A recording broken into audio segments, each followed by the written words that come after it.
आणि त्यांच्या केवळ पाठपुरामुळेच मला वाटतं आपण इतक्या शीघ्रगतीने करू शकलेलो आहोत, ते मला आपल्याला सांगितलं पाहिजे. ज्या वारसदारांना जे काही शहीद झालेले कुटुंब आहे, जे आमचे जे कार्यकर्ते आहेत, त्यांच्या कुटुंबाला सानुग्रह आणून देण्याचं 100% जवळजवळ काम पूर्ण झालेलं आहे. 269 लोक होते, 269 कुटुंबाला सानुग्रह आणून देण्यात आलेलं आहे. 100% पूर्तता केलेली आहे. आता शहीद कुटुंबातल्या पालण्यांना नोकरी देण्यासंदर्भातला मुद्दा होता. आता त्याच्यामध्ये महाराष्ट्र राज्य परिवहन महामंडळामध्ये काही मुलांना नोकऱ्या मिळाल्या आणि काही लोकांनी ते महामंडळाच्या नोकऱ्या नाकारलेल्या. म्हणून आता महाराष्ट्र औद्योगिक विकास महामंडळ आणि महाराष्ट्र राज्य वितरण कंपनी यामध्ये त्यांना सामावून घेण्यासंदर्भात आता आमचा पाठपुरावा सुरू आहे आणि मला वाटतं लवकरच त्याबाबतीत काही निर्णय होऊन जाईल. अशा सगळ्या विषयाबद्दल माननीय जयंत पाटील साहेबांनी जो मुद्दा, अनेक मुद्दे एवढे उपस्थित केलेत.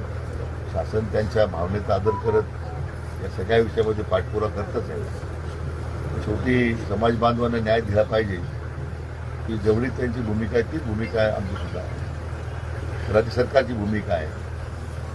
आणि वेळोवेळी या बाबतीमध्ये माननीय मुख्यमंत्री महोदयांनी या संदर्भात या प्रश्नाच्या सोडवणूक करण्यामध्ये सरकारची बांधिलकी अधोरेखित केलेली आहे.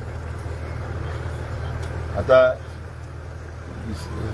EWS जाऊन आता ECBC आलेला आहे, त्यामुळं आणखीन त्यामध्ये मोठी संधी आपल्या मुलांना मिळालेली आहे.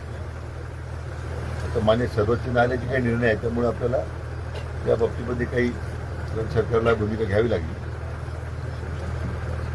मला वाटतं जे काही 58 लाख नोंदीचा जो उल्लेख सातत्यानं करतायत, तर राज्याच्या बाबतीमध्ये खरं त्या विशेष करून माहिती होती, नोंदी होत्या. परंतु जवळजवळ 12-1 लाखाच्यापर्यंत प्रमाणपत्र त्याच्यामध्ये देण्यात आलेले आहे